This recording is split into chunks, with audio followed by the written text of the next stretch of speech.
कानूनी और संवैधानिक मान्यता क्या है और उसका जमीनी रूप पे कितना इस्तेमाल हो रहा है और इस पे आप बहुत दिनों से काम कर रहे हैं प्राण साहब। तो मैं आपसे निवेदन करूंगा कि जो आपका अनुभव है, जो आपका सोच है, जो आपका शोध है, उसके बारे में इस देश के लोगों को जागरूक करने के लिए और हम लोगों को भी जागरूक करने के लिए आप अपनी बात को हम लोगों के बीच में रखें। डॉक्टर प्राण जी।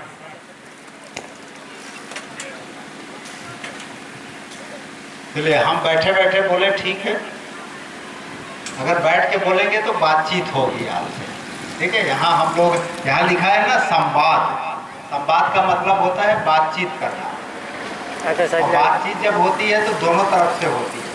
मतलब हम बातचीत करेंगे तो ये उम्मीद रखेंगे कि आप भी कुछ सवाल करेंगी, आप भी कुछ हमको बताएंगे। ऐसा नहीं कि सारी जानकारी हम ही लोग जानते हैं, हमसे ज़्यादा जानकारी आपके पास होती है।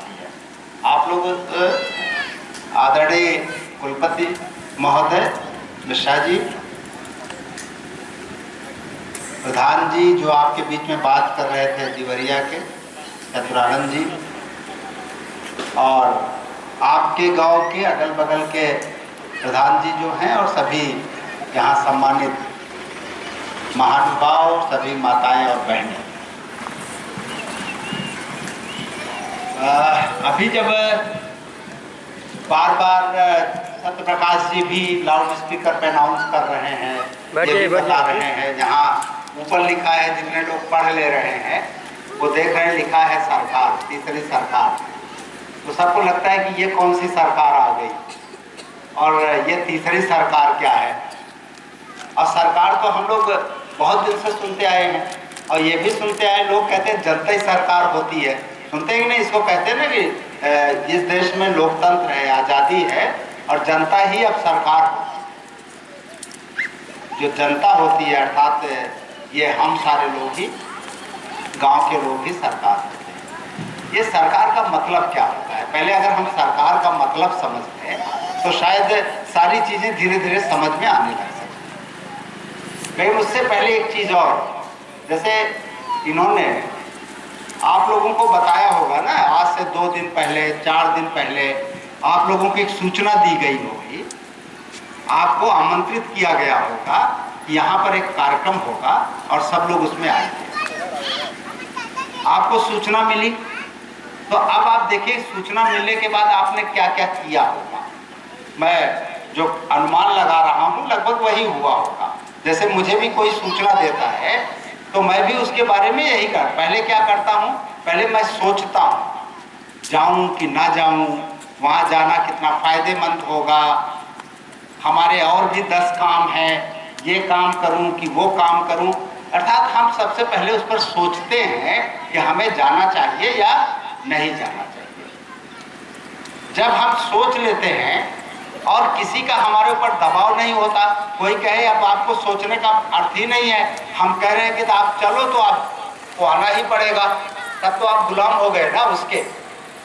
जब आपके पास ये निर्णय है कि हम ये सोचें कि हमें यहाँ आना था या नहीं आना था, पहली चीज। दूसरा, फिर उसके बाद अपनी सोच के आधार पर, अपनी जरूरत के हिसाब से जब आप ये निर्णय लेते हो कि ये होना चाहिए, ये नहीं होना चाहिए, आपने निर्णय लिया होगा नहीं हमको जाना चाहिए। तमाम और बहनों को इन्होंने भी आमंत्रित किया होगा, कुछ ने तय किया होगा हमें नहीं जाना चाहिए, हमारी खेती ज़्यादा जरूरी है इस समय, या घर का कोई और काम है वो ज़्यादा जरूरी है, वहाँ जाना नहीं जरूरी है, तो उन्होंने वो निर्णय ले लिया।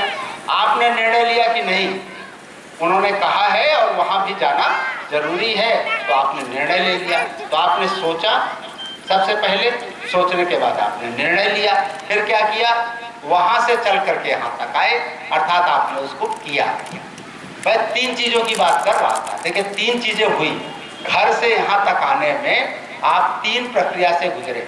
और ये इसी बात के लिए नहीं, कल आप खेती करना होगा तब भी इन्हीं तीनों चीजों से गुजरेंगे, कल किसी लड़के की शादी करना होगा तब भी यही आप करेंगे, पहले सोचेंगे, फिर निर्णय लेंगे, फिर करेंगे।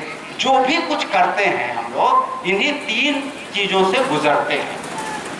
अगर आपको, जब आपको सोचना हो तो आप अपने मन से सोच सको, कोई उसके ऊपर ये ना कहे कि नहीं ऐसा नहीं, ऐसा सोचो। जब आपको निर्णय लेना हो आप खुद निर्णय ले सको, किसी के दबाव में निर्णय ना लो, आप खुद निर्णय ले सको और जो करना है उसको फिर कर सको, जो निर्णय लो।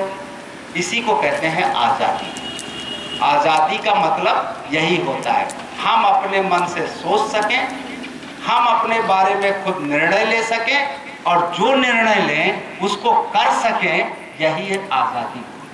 इसी को आजादी कहा जाता है। कहते हैं भारत आजाद हो गया। भारत आजाद जब नहीं हुआ था तब क्या होता था? तब भारत के बारे में कोई और सोचता था, अंग्रेज सोचा करते थे। यही तो था ना, अंग्रेज तय करते थे। भारत के बारे में अंग्रेज निर्णय लेता था, भारत के बारे में जो कुछ करना होता था वो अंग्रेज करता था, इसलिए हम गुलाम थे। आजादी मिली तो हम अपने देश के बारे में अब सोचने लग गए। जो हम सरकार बना देते हैं वो सोचने लग जाती है, वो निर्णय लेती है, वो करती है और हम कहते हैं यही हमारी आजादी हो गई। सरकार भी यही हो, जिसको सोचने का अधिकार हो, जिसको निर्णय लेने का अधिकार हो और जिसको करने का अधिकार हो, वही सरकार है। सरकार का यही मतलब होता है। अगर आप अपने बारे में खुद सोचने के लिए स्वतंत्र हैं, खुद सोचने का अधिकार रखते हैं, अगर आप अपने बारे में खुद निर्णय लेने का अधिकार रखते हैं, अपने बारे में खुद करने का अधिकार रखते हैं, तो आप अपने आप में खुद सरकार हैं।